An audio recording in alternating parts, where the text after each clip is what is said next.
Hello, in front of me I've got Shadowverse. In this video I'll show you how to manage lobby shop.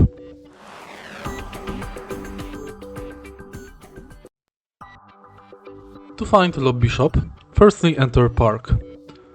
Lobby shop is located right here. Approach the shop attendant, talk, and in lobby shop you can buy new avatars,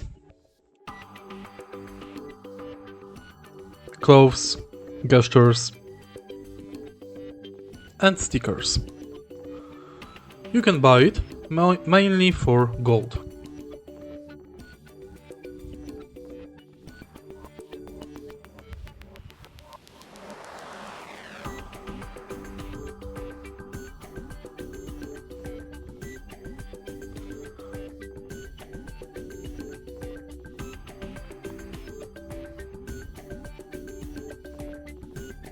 If you find this video helpful, please leave like, comment and subscribe.